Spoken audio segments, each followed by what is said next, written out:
Thank you, Jessica. The Mendoza College of Business is honored to present a keynote lecture by a global leader in business ethics, the Chief Ethics Officer of the United Nations, Ms. Joan Dubinsky. Our featured speaker for Ethics Week 2015, Ms. Dubinsky, will close our series, which has addressed the theme of ethics through a global lens. Ms. Dubinsky brings an important and timely perspective to our discussion of ethics on the global stage. In her role as Director of the Ethics Office, Joan Dubinsky focuses on maintaining an ethical organizational culture amidst the diversity of the UN, providing advice and guidance to staff, managing the UN's financial disclosure program, advising on individual and institutional integrity risk, and providing outreach and training.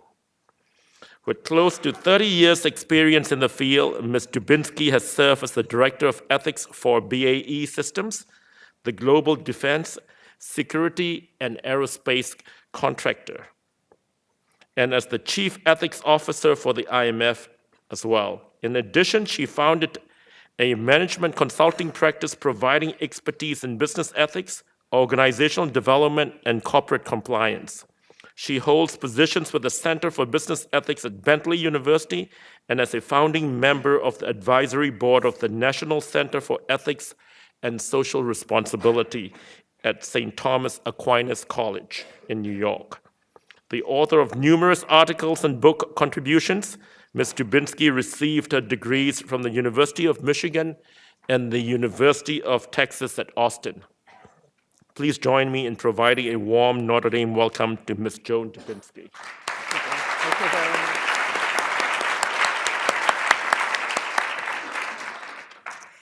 Dear Dean Huang, professors, colleagues, distinguished guests, students, and what I hope to become honored friends, you have my deepest thanks for being here today. I am grateful that you're willing to share with me your time and your patience, two very precious resources. We've called my keynote speech, Doing Ethics in an Imperfect World. But really what I want to do is share some observations and tell a few stories, and masquerading as an opportunity to engage with you. So of course you're asking, who on earth is this woman? Well, who is this speaker? In the words of the late Adlai Stevenson, a speaker is someone with his hand in your pocket, his tongue in your ear, and his faith in your patience. So I can tell you who a speaker is, but let's not have an argument about what ethics is. For now, by mutual assent of the speaker, we're going to use the following definition of ethics. And ethics is about how we make tough choices. Or put more eloquently, ethics is the set of criteria or principles that we use when selecting a course of action in the face of competing values. Now, some people we know have never faced a really tough challenge.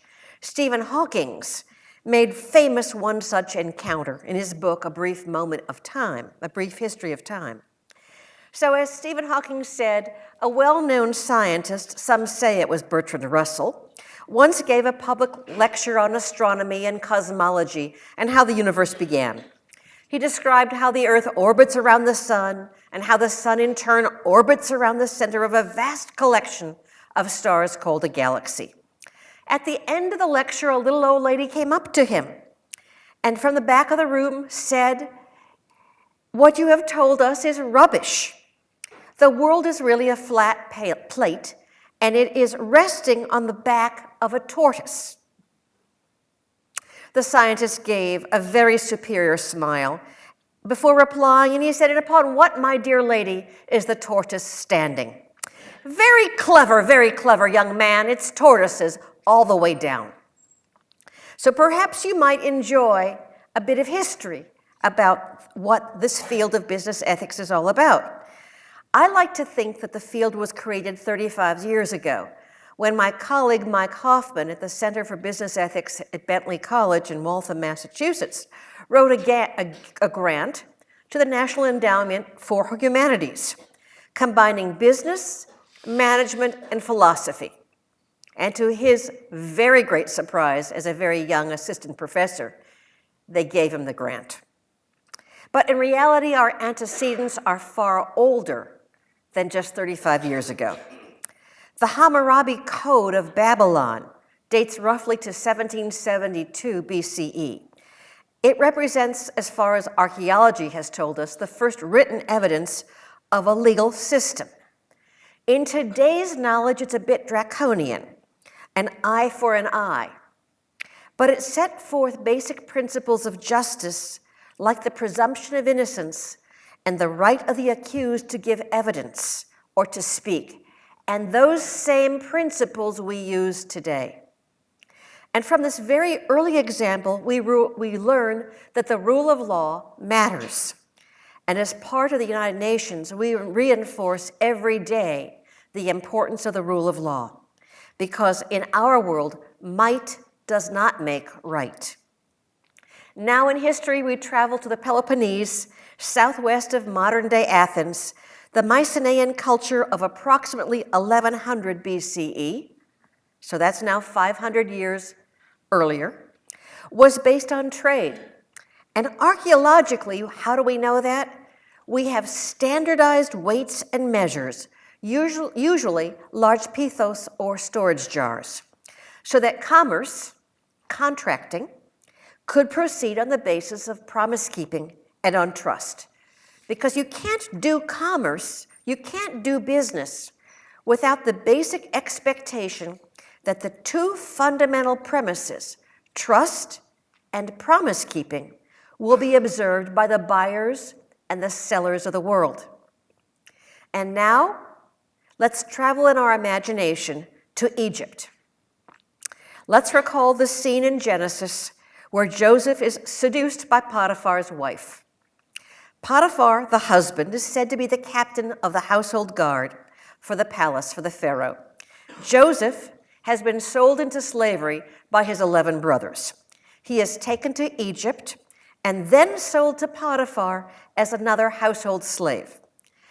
Potiphar, seeing Joseph's brilliance, his finesse, his capabilities, makes him head of the household. Potiphar's wife is furious at Joseph for resisting her attempts to seduce him into her bed. She then falsely accuses Joseph of attempting to rape her. Potiphar casts Joseph into prison, where he comes to the notice of Pharaoh through his ability to interpret dreams, and you know the rest of the story. However, for our purposes, we must conclude here that in business transactions, honesty matters rather than making false accusations. But frankly, sex also matters. So more recently, we have now created a new profession that focuses on the underlying values, in other words, moral principles by which an organization, any organization, operates. We ethics officers, well, we're the experimental philosophers. We creatively solve everyday problems and challenges. And so what do we do all day? We look at rights, duties, and obligations. We consider the perspectives of multiple stakeholders, and we examine how to exercise moral judgment in the everyday challenges of business. At the UN, how does this work? Frankly, no different than in any other organization or community. My office was created by the General Assembly in early 2006 in the immediate post-oil for food scandal era. And our mission is very simply stated, and I quote from the General Assembly's resolutions: the Ethics Office promotes and sustains an ethical organizational culture based on our shared values of integrity, accountability, transparency, and respect. We are a resource for everyone. We are independent, confidential, neutral, and professional. So that's what our mission is, but rather than talk about how I do that, let's have more fun and talk about the stories. I want us now to become the griots, the storytellers, because that is so important to our understanding. Muriel Rukeyser, an American poet, said, "The universe is made up of stories, not of atoms. So these are not the headline-grabbing moments. For that, read the news, listen to the television. Newspapers sell when the enormously powerful encounter an ethical lapse. And we love to read about it. In German, that's Schadenfreude, when we secretly delight in someone else's downfall. Instead, let me share with you some of the circumstances, the stories that have come to my attention in the last 5 years at the UN. And from these, let's draw some lessons that we can use. In the UN, ethics is a contact sport. It's quite real. It's not theoretical. To do ethics, we must be willing to engage in the world as we find it in all of its imperfections, and not the world that we wish it to be. So let's get started. It's Syria, the Golan Heights. I am having a town hall discussion with about 60 UN staff, including military and police observers. Hosni Mubarak, then the president of Egypt, is fighting for his political career. It's February 12, 2011. The UN staff want to know, can they go to Cairo and to march in sympathy, in brotherhood, with their colleagues in Tahrir Square? They want to join the protests against the Mubarak government. So what is the nature of an international civil servant's obligations? Can he or she participate in that home country's political questions? So I thought that's a good teaching moment. And I asked everyone in my audience, how many of you are on Facebook? Remember, this is February 12, 2011. And only about 15% of the people in the room raised their hands. Now, I'm amazed. The average age in the room is 29. I know that most of you right now have your Facebook account open. And I asked, why only 15%? Well, Ms. Dubinsky, we only got access 12 days ago. So what did I learn here? Never presume that my ethical reality is the same as yours. Everyone's ethical reality is slightly different. What do I know about social media use in Syria? To do ethics, you must be knowledgeable, but one must also be compassionate. Now, as international civil servants, we are asked the impossible to accomplish. We take an oath of office. We can neither solicit nor accept instructions from our member states, from which each of us comes from one member state of the 193. As a UN staff, I'm really not a private citizen. I am a guest everywhere in the world where I go. So let me share another story with you of another guest situation. And this comes from a peacekeeping mission, and like all of my stories, I tell them as they were told to me. I'll change the names. For the last 6 months, Sergei has been working on a very difficult assignment in war-torn Eastphalia. I'm making up the country's name. For a much-deserved holiday, Sergei asked that his wife and his young son join him in a nearby country, and they do so. Sergei and his family arrive at the hotel. The clerk informs him that his room has been upgraded to a suite, a welcome surprise since a wife and a husband and a 5-year-old child in a small hotel room spells chaos for a week. After spending a relaxing week with his family, Sergei goes to the front desk to check out. The clerk smiles and says, "I hope you enjoyed your stay with us. You are now checked out. Everything is in order. Your account has been paid, compliments of the government of Eastphalia, in recognition of the UN's great work." I teach this CAS and management cascade style to all UN staff members around the globe. The countries where this situation arose have been in civil war for over 30 years. Now, in Sergei's case, there might not be a good or even an okay answer to his dilemma. After all, he didn't have all the facts when he checked into that hotel room. He didn't know who was going to pay for that upgraded hotel suite. He can't give back a week of hospitality at the expense of a single member state. But do you think that he should now pay for this unexpected and enjoyed benefit? From Sergei's case, we learn that we are guests in the world. And as imperfect as our world is, there might not always be a best or even a good answer to a moral choice that we face. Sometimes, like Sergei, you don't know you're in a moral dilemma until it's over. Now, in my office, we often think about ethical conflicts of interest, personal conflicts of interest, as these are at the root of most of our challenges. Because we are an international and diverse organization, I have to ask, are conflicts of interest absolute, or are they impacted by the country in which they arise, or by the nationality of the people in the drama? In other words, are conflicts of interest culturally and temporally determined? Is my reality that of the rose, which is a rose, which is a rose? Is a conflict of interest always a conflict of interest everywhere on the planet? Another story. A UN staff member, fairly highly ranking, is sitting next to the vice president of an island nation member state at an official dinner. They make pleasant conversation. During the course of the meal, the UN high-ranking staff member, I will call him Yukio, that is not his name, mentions that his 15-year-old daughter is interested in marine ecology, this is an island nation, and that she's looking for a summer internship so that her college application to Notre Dame will be that much more compelling. Yukio, a Japanese citizen, is stationed in Geneva. The VP is from a small island nation in Micronesia. The VP graciously offers home hospitality for 10 weeks next summer to Yukio's daughter, and the VP agrees to act in loco parentis, to act as a surrogate parent for the 10-week period.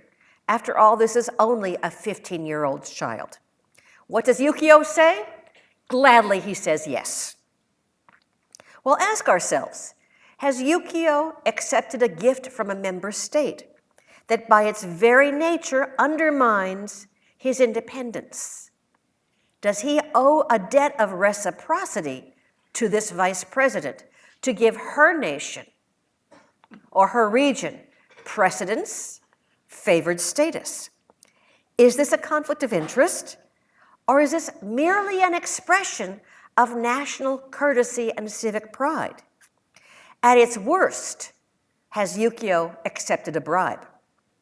Or is this merely a gift of friendship? Now, I still, after 10 years, am two minds of this matter, and I do still think about this case often. Does a conflict of interest transcend national and cultural borders? Is a gift always a gift or not something more? Can you ever exchange gifts in a business setting without strings? Now, conflicts of interest may not be absolute, and detecting them requires a great deal of finesse and empathy.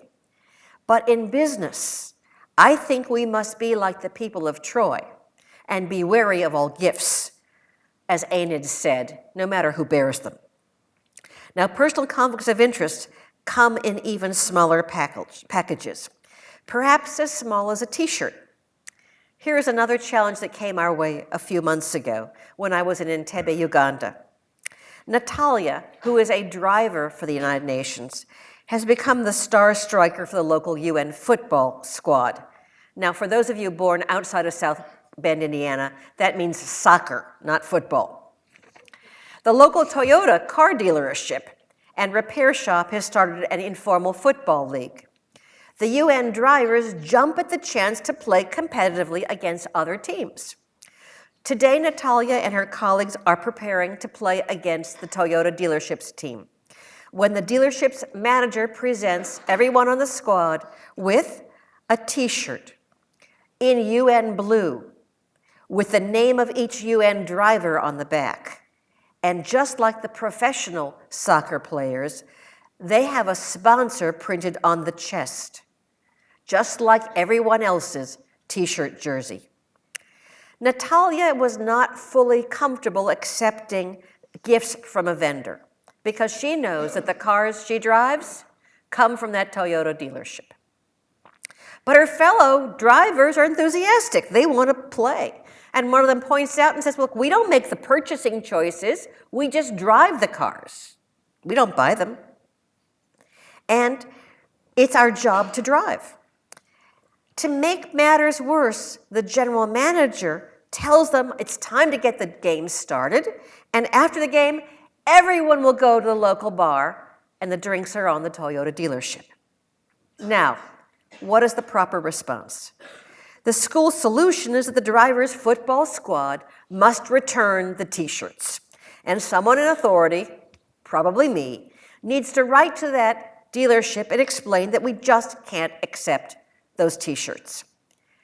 But I want you to put yourself in the shoes of those drivers, those employees who take great pride in working for the UN and have that football jersey on their backs.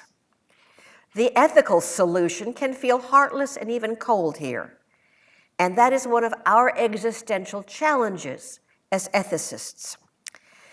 Many of the stakeholders with whom we work every day are agnostic about the UN. Some are openly hostile to what we do. For some, our basic principles, the equality of the genders, respect for human rights, accountability, unwavering allegiance to the rule of law, these are not always shared everywhere in our globe. We believe our values are universal, but in reality, they may not be. One more story, and I'll tell this as a story from UN Women. Now, as some of you may know, UN Women is an agency of the UN. They are dedicated to advancing the rights of women and young girls to education, to financial independence, and to health. Fatih works for UN Women.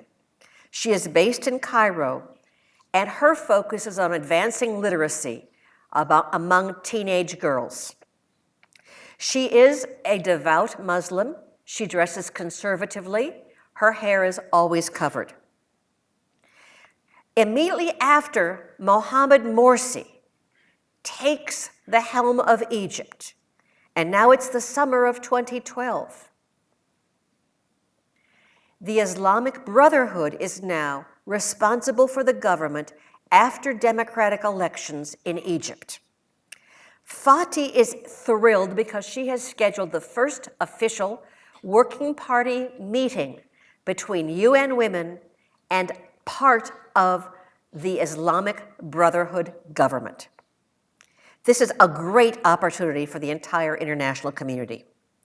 She gets to engage with her peers, and for this, I need a prop. Imagine that you are Fatih. Your head is covered. You come into a room with 30 people, 20 men and 20 women. The women are dressed in full burqa, full chador. They are fully covered. The men are appropriately dressed for Egyptian Muslim men. Fatih walks in, they stand up, they turn their chairs around, and they sit down. Tell me, what should Fatih do in this moment? You are talking to people's backs. Fatih acts with courage. She continues to deliver her message. Now, what kind of courage does it take for a 32-year-old woman to face a hostile audience and stay on message? Now, there is a concept in Judaism called tikkun olam, to repair the world. And it is to repair the world in which we find ourselves. It means as well to heal the world, because we recognize that the world that we are in is not perfect. It is our shared humanity that gives us the responsibility. Each of us has the obligation for tikkun olam, to repair the world. And as ethicists, this is what we do every day.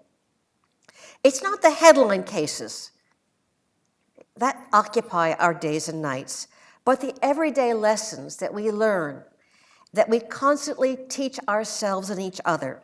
And what are they? Commerce and trade is based on trust and promise keeping. They are the core of doing business. To do business, we all must be ethical. And we must be seen as ethicals, because it's not turtles all the way down. It's promise keeping and trust. And second, we are all guests in this world. Third, beware of schadenfreude. Beware of the delight in someone else's downfall. No CEO wakes up in the morning, we hope, looks in the mirror and says, I'm not the scum that the guy down the street is. So do not engage in schadenfreude. But at the same time, don't presume that your ethical reality, Facebook accounts, is shared.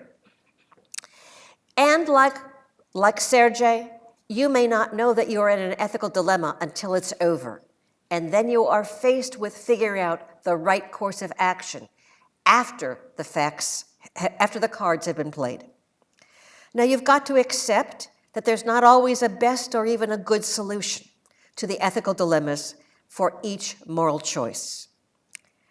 Be wary of drawing absolute lines, because like Yukio, a conflict of interest may not always be a conflict of interest. Textbook answers, the T-shirts example, about workplace ethical choices may be accurate, but they do not engage your heart. And you take responsibility in the world from your heart. And finally, like Fatih, ethical action takes courage. So in closing, ethics permeates and provides a mirror to who we are and what we do. Your ethical compass as a business person, as a citizen of the world, permeates your choices. You hold a mirror through which you can reflect your ethical self. And my prayer for you is that that mirror is not distorted. As Muriel says, our universe is made up of stories, not of atoms. And it's through those stories that we learn about ourselves and the world in which we live. So I've got one more closing story that I cannot resist to tell you. Many years ago, my uncle and aunt lived on East Drive in University City, outside of St. Louis, Missouri. I grew up in Clayton, the next suburb over. Their house on East Drive, which I still remember, traditional colonial, 2 stories, central staircase. Uncle Gene comes home a little late. He is slightly inebriated. None of you have ever been there. He fumbles and gets the key out of the pocket, gets it into the key into the door, and he finally gets the door open. He's making a lot of clattering, and he falls flat on the floor. My aunt comes down the central staircase, hands akimbo, and says, "What do you have to say for yourself?" And Uncle Gene, without missing a beat, says, "Not having any prepared remarks, I will gladly accept questions from the floor." My colleagues, thank you so much. Now is the time to ask your questions, and I will gladly accept your questions from the floor. But fortunately, I'm not down there or talking to your backs. I think we've got a roving mic. We mutually decided not to use the throwing. They're wonderful Objects. tools, but you don't want Joan or No. me throwing that at you. So I'm happy to come up and bring the mic to whoever might have a question for us today, including some of my brilliant students, right? Questions? There's one, I see. I see a brave soul. Okay, This person, whatever you are doing, you get an A in, okay? We'll get started. Whoever professor this student you claim gets an A I today. didn't see the hand. Okay. All right. I should like recruit a baseball. Hi, my name is Brian. You were the IMF ethics director a couple of years ago, right? Yes. During the Dominic Strauss-Kahn case, it was during the financial crisis too. How will you have handled that? Especially since he was a powerful guy and was holding a lot of power, and he almost sustained the system. So how do you judge what is an ethical decision in a case like that? So I'll repeat the question. Brian talked to me a little bit about this before. So how many of you remember the saga of DSK, Dominique Strauss-Kahn? And professors, do not raise your hand. You all know. Okay, so I'll tell the story. Dominique Strauss-Kahn had been the managing director of the International Monetary Fund. Stop. What does the IMF do? The IMF helps determine what your money is worth.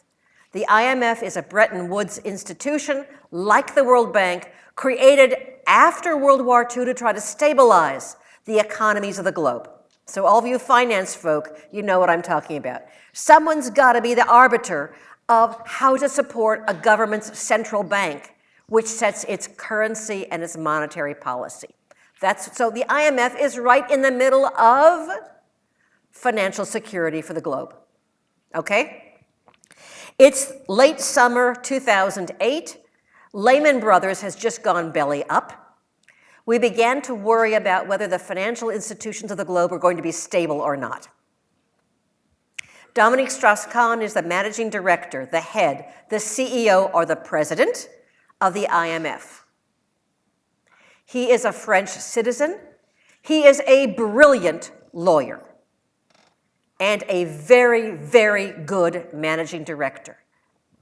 Dominique Strauss-Kahn is now, he's in his early 70s. He looks like all of my uncles who came from Eastern Europe.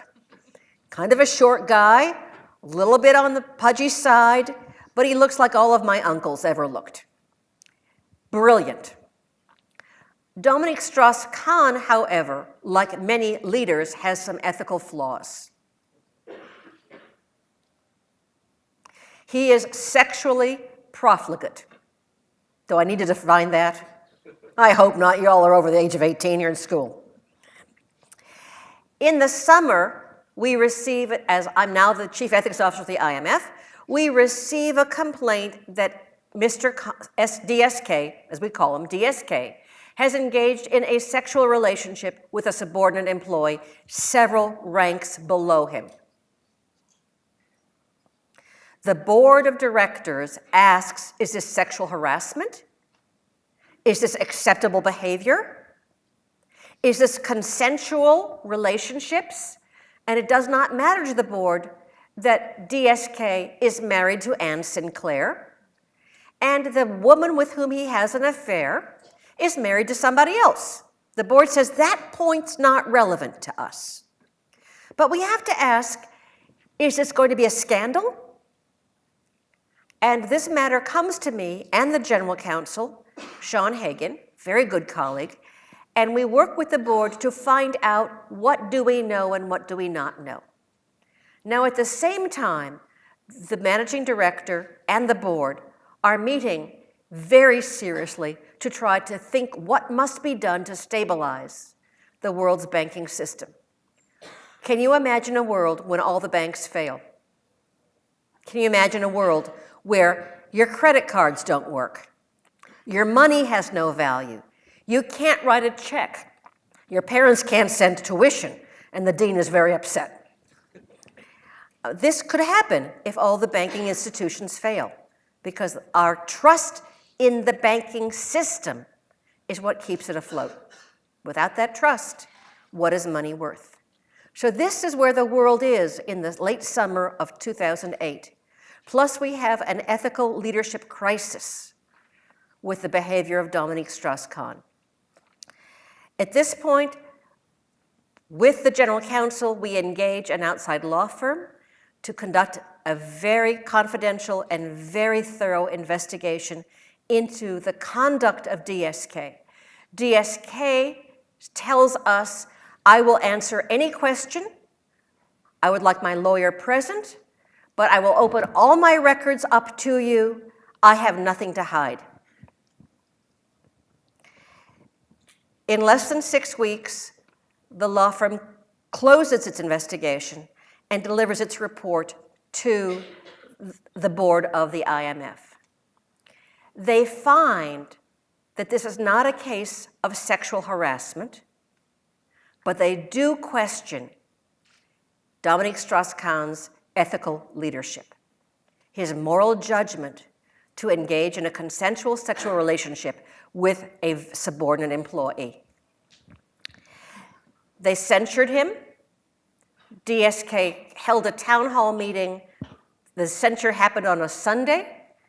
Monday afternoon, he held a town hall meeting with all employees of the IMF, and he publicly apologized for his behavior.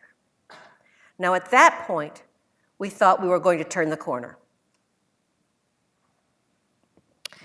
Fast forward to 2012, and we see in the news additional indication of inappropriate behavior by a national leader.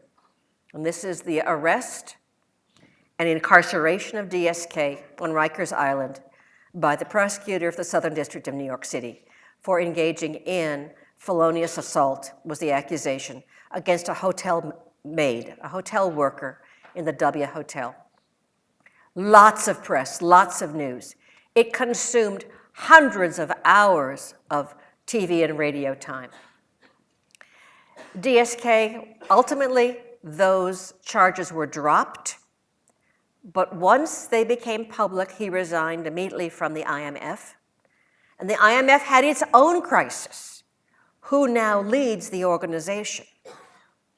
Now, there's always a succession plan, but the machinery to select Christine Lagarde is expedited, and the board selects Christine Lagarde in due course and keeps the IMF afloat. So that's the story of DSK. It's all in the press, but it's a great lesson about ethical leadership. Because even when someone may not have done something wrong by the code of conduct or the rules, we have to ask about their judgment, their fitness to lead. And boards, in all good honesty, do the best they can with the information they have, and they made a choice to continue DSK in October of 2008. And he ably led the IMF and the world through the initial few years of the financial crisis. Now, that's what I can tell you now. That's the history, Brian, as we know it. But these are the times that try men's souls. That's when I realized, that's when I earned my money as a chief ethics officer. Okay, another question. Long story, but it's a good story. A couple of morals there that you can take back. Who's my next brave person who gets an A today? Yes. We've got one in the back, yes, and one in the front.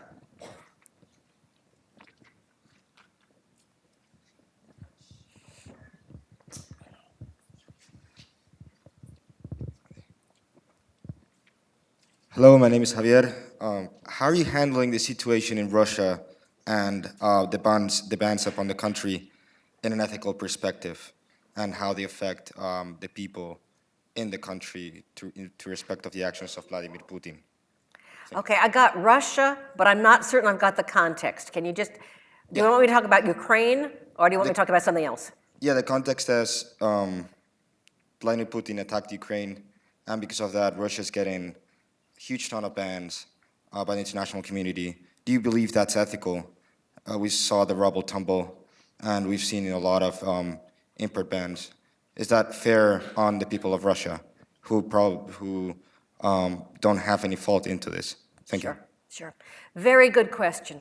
Now I have to draw the lines, because in the UN, I've got to be aware of what are politics, what are policy, and what are ethics. My personal opinion I have to keep personal, because here I represent the Secretary General of the United Nations. Every member state, we hope, respects the territorial sovereignty of every other member state. That's the charter of the UN. When it's signed 1946 San Francisco by 51 nations. at the immediate end of World War II to try to eliminate the scourge of war. That's why we're founded. Because the world has suffered two devastating wars, World War I and World War II, the Great War and the Worst War. My granddad, my father, my uncles, except for Uncle Gene, served in those wars. My husband served in the Vietnam War. So I am the daughter and the wife and the granddaughter of vets. I know what war can do and what it leads to. And I am so pleased that the world created the UN. Because if we hadn't invented it, where would we be today? But with that said, that doesn't mean that the UN has eliminated all war. Libya, Chad, Mali, CAR, Ukraine, Russia, Syria, Iraq, Iran, Afghanistan. The end of war in Liberia, Cote d'Ivoire, Sierra Leone. These are the worst parts of the world, and that's where the UN is. We're there now. All leaders, though, need to make due consideration of the impact of their actions on their citizens, on their economies, on their future.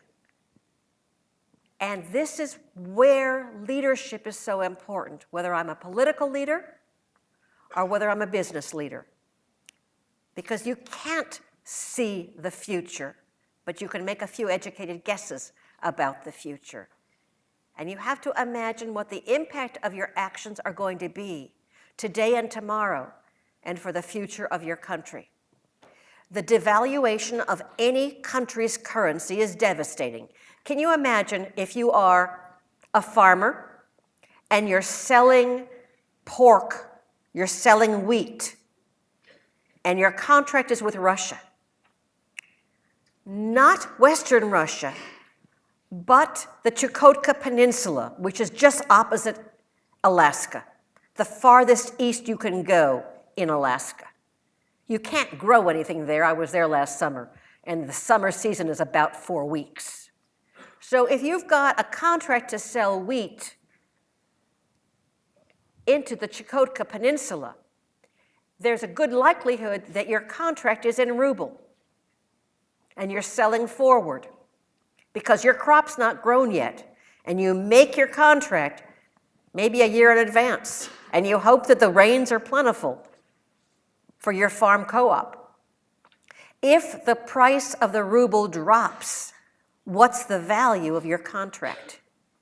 Can you even afford to deliver as your promise? And so consequences are hard to predict, but political decisions do have an economic impact. Now, one more story about Ukraine. One of my very dear colleagues is Dmitry Dovgopoli, who is the head of our procurement division, and I work with Dmitry all the time. He is from Kiev. He is Ukrainian. And to watch the aging on his face is heartbreaking as he considers what is happening in his home country. I see the same turmoil, though, on the faces of all of my colleagues who come from war-torn countries. And it's our obligation to have compassion for them because they are bearing the brunt of the worry.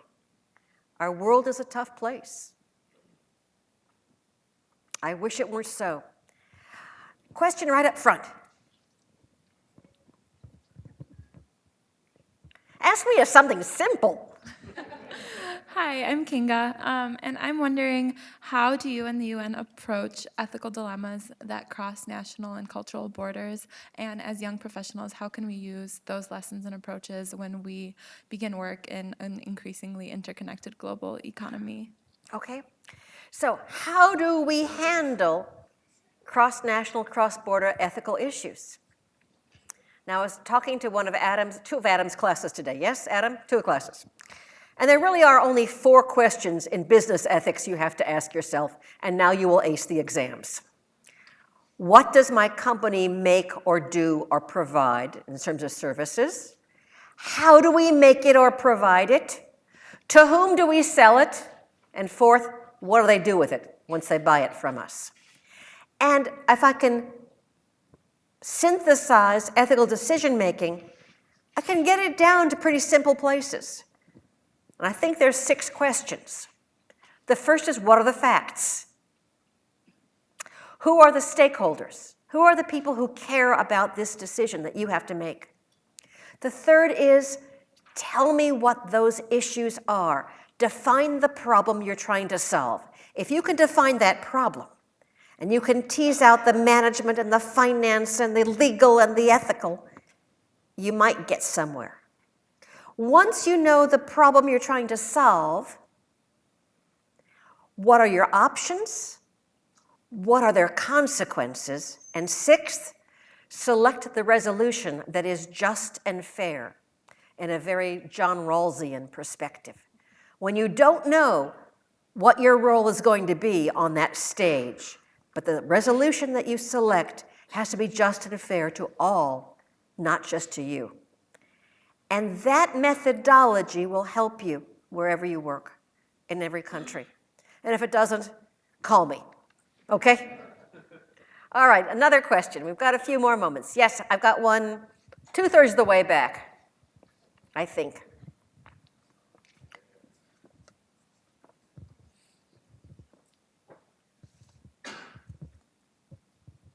Thanks. As an ethics officer, what do you think about the morality of economic sanctions used against belligerent countries? So as an ethics officer, what do I think of economic sanctions? Economic sanctions in the UN world are determined only by the Security Council, and only after receipt, generally, of one or more expert papers produced by experts on mission, who tell it like they see it. They are observers. They are the neutrals of the independent neutrals of the world. So the experts on missions are the ones who say, in order to address these troubling issues, economic sanctions are necessary to get the attention of the government. Now, often economic sanctions come in a pretty simple format.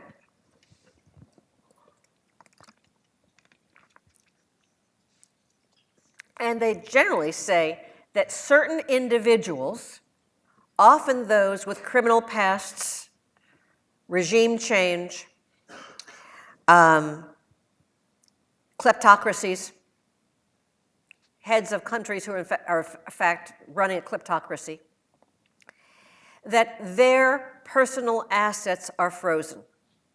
They cannot access transnationally their wealth.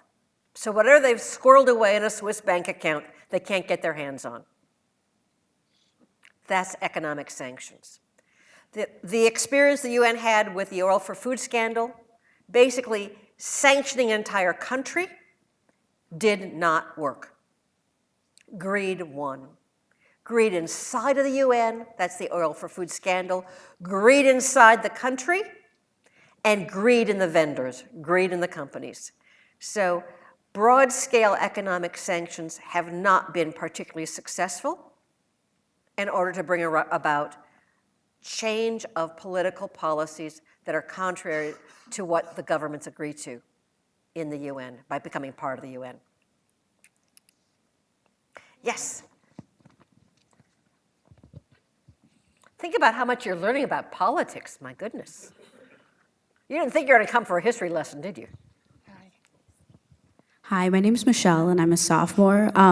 I was just wondering if you could speak to the line that is drawn between peace and violence, because there have been so many moments in our history, and especially right now in the world, where, it would be necessary to maybe use violence. Like, for example, the use of airstrikes against ISIS, So how do we decide ethically when it is necessary to engage in something like that?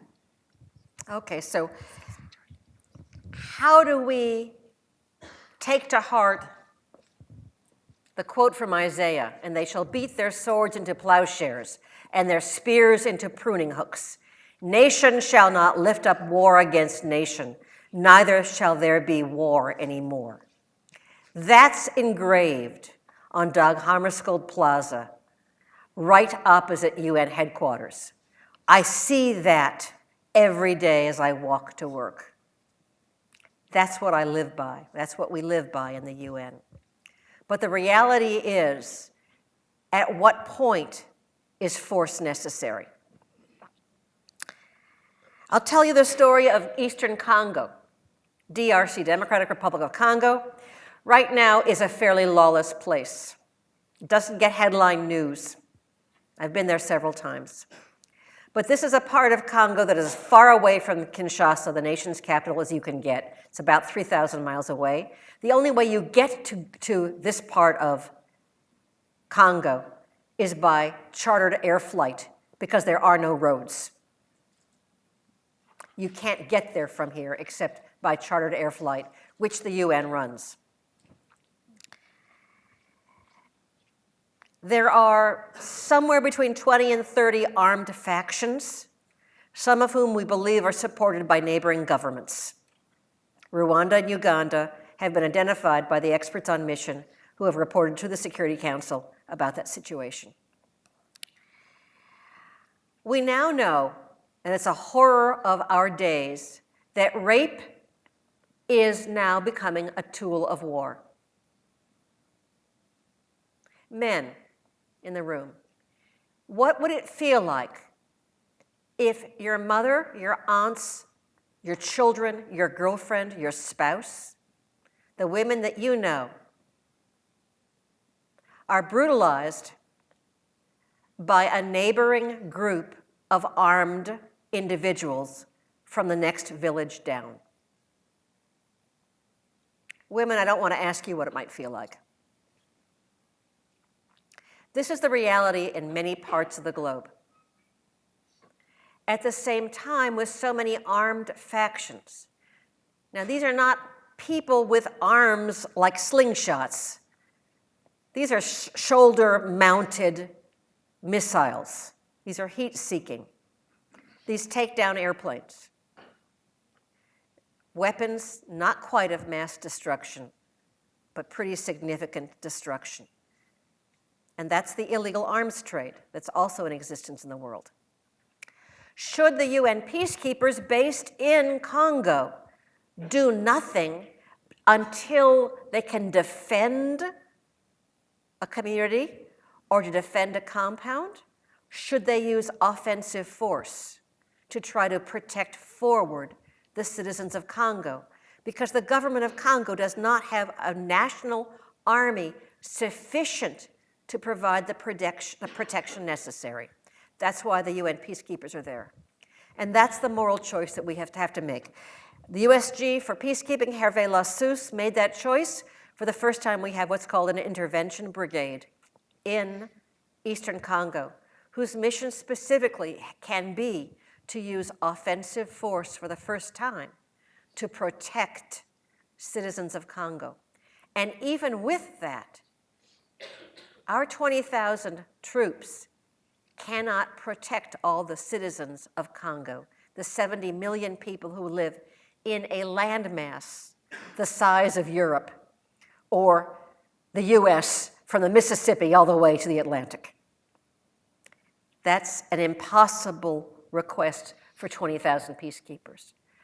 So we've now encountered times when we must use offensive force. And we hope that we'll soon be able to beat those swords into plowshares. But that's, again, the reality of our world. It's getting more imperfect by the day. I'm trying to end this on a happy note. Help me out. Help me out. Anybody? Ask me an easy question, like I want to work at the UN. How do I do that? Anyone want to ask that question? Okay, I'll pretend someone asked that question. That's a great question. That's a great question. I'm so glad you asked that question. Okay, how many of you think that you'd like to do work in the globe in international aid or development? Yeah, it's cool stuff. We get to work on fascinating problems, and they're the kinds of things you've identified. So how do I do this? The UN is an international bureaucracy. It's a civil service. It has the worst elements of the US, the French, the British, and the German civil service. If we wanted to design a program that was more kludgy, we couldn't have done it. But you do get hired eventually, if you've got patience.